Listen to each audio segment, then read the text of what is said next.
The air in the xenobiology integration cafeteria was a thick soup of conflicting pheromones, the low hum of 100 different vocal organs, and the clatter of trays made from materials ranging from polished chitin to hyperalloy. Alara sat at her usual table, a small, isolated island of quiet near the back. To any observer, she was the picture of placidity. Her slender, five-fingered hands rested on the table's surface, one atop the other. Her breathing was slow and even, the rise and fall of her chest barely perceptible beneath the simple gray tunic that was the standard-issue human garment. She was, by all accounts, unremarkable. Her skin was pale, her hair a common brown, her eyes a muted hazel. The other species in the academy barely registered her existence. She was just another human, a member of a species considered soft, fragile, and dangerously naive.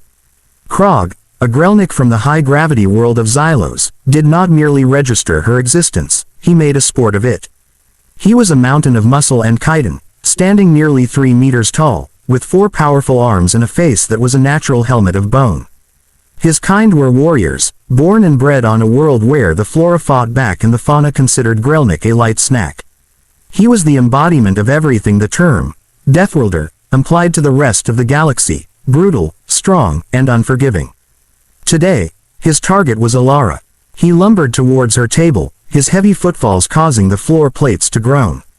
His entourage of 2 other, slightly smaller Grelnoks chuckled, a sound like grinding rocks. "Look," Krog's voice boomed, bypassing his translator implant to use his natural, grating bass. "The soft skin sits alone again. Does your kind not have a hive mind to keep you company? Or are you all just too weak to form a cohesive thought?" Alara did not look up.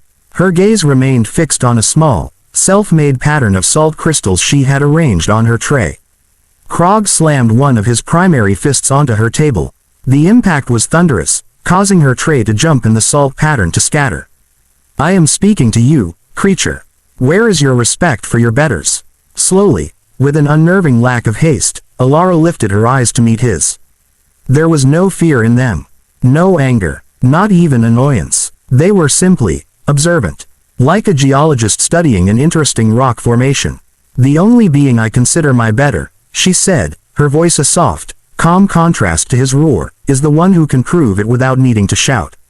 Krog's chitinous face plates shifted into a grotesque approximation of a smile. "Proof. You want proof." He reached out one of his smaller, upper hands, lightning fast, and snatched the nutrient bar from her tray. He crushed it in his grip, letting the paste ooze between his fingers.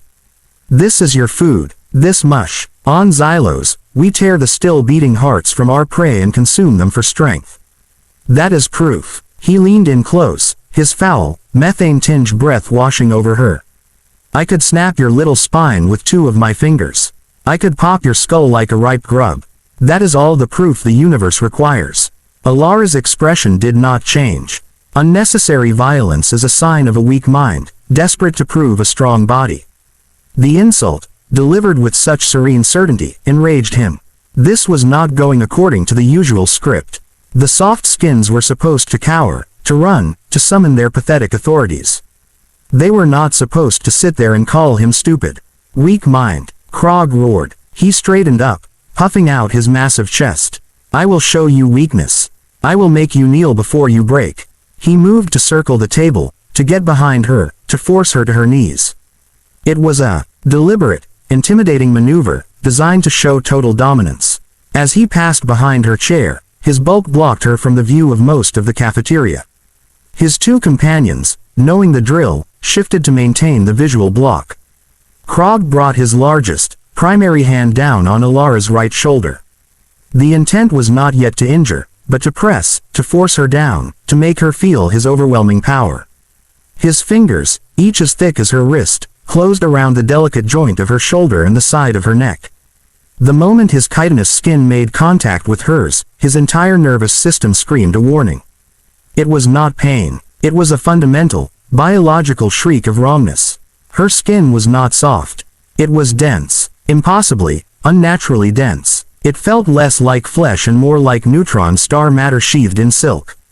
His grip, which could crumple steel, found no purchase, no yield. Alara did not move. She did not tense. She simply sat, Confusion and a primal spike of fear shot through Krog. He increased the pressure, putting the full force of his upper body strength into the grip. It was like trying to squeeze a diamond moon. A low, subsonic vibration began to emanate from Alara's body, a frequency so deep it was felt more than heard, setting his internal organs quivering. His eyes widened, the compound lenses reflecting a dawning, horrifying understanding. This was no soft skin.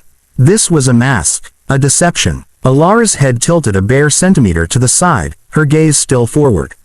"You mistake adaptation for weakness," she said, her voice still quiet, but now it carried a weight that pressed on the soul. "Your world is a death world. Mine is the Deathworld, gravity 10 times yours, an atmosphere so thick it crushes unadapted metals. Predators that hunt with magnetic senses and perceive your roaring as a faint, irritating buzz." Krog tried to pull his hand away. It was stuck. It was as if her very molecular structure had locked onto him. "You evolved thick skin and strong muscles," Alara continued, her tone didactic, almost bored. "A simple, brute force solution. My people evolved cellular density that defies conventional physics. We do not run. We do not need to. On my world, standing still is the ultimate survival trait. It conserves energy. It makes you invisible, and it allows threats to eliminate themselves on your unyielding body." With a movement so slight it was almost imperceptible, she shifted her posture. It wasn't a stand, not even a rise from her seat. It was a minute, precise reorientation of her torso and neck within the cage of his grip. Krog felt a torque applied to his wrist and forearm that had no right to exist. The leverage was impossible, the force generation incomprehensible. It bypassed his muscle, his chitin, his bone. It spoke directly to the structural integrity of his skeleton and found it wanting. There was a sound, not a loud crack, but a sharp, wet pop, like a single large bubble bursting deep under mud. It was a sickeningly organic sound, terribly final. Krog's eyes went blank. The immense pressure of his grip vanished. His body went limp, slumping to the floor with a heavy, meaty thud. His head lay at an angle that was no longer anatomically possible, his neck a collapsed column of shattered chitin and pulp. Alara slowly turned her head, her neck moving with a smooth, uncanny grace, to look at the 2 remaining Grelnoks. They were frozen, their warrior brains unable to process the data their eyes were sending them. Their leader, their champion, a being who could survive a fall from a cliff, was dead. Killed by a creature who had not even stood up. Her hazel eyes met their multifaceted ones. "You may remove him," she said, her voice still that same, soft, placid tone. "He is cluttering the floor." The 2 Grelnoks did not hesitate. They did not roar, or threaten, or even speak. A terror deeper than any they had ever known, a terror of the unknown, of the quiet thing that held infinite violence in its stillness, gripped them. They scrambled to grab their fallen comrade and hauled his massive bulk away, their steps hurried and clumsy.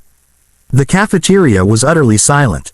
Every alien eye was fixed on the small human girl who had just killed a Grelnik warrior without rising from her chair. She carefully brushed the remnants of her scattered salt pattern off her tray, then folded her hands back in her lap. The message was received, not with a roar, but with a silence that was infinitely more deafening. They had thought humanity came from a soft world. They were wrong. They had thought their own worlds were the pinnacle of deadly environments. They were wrong. They had just learned that the most terrifying deathworlds do not breed loud, obvious monsters.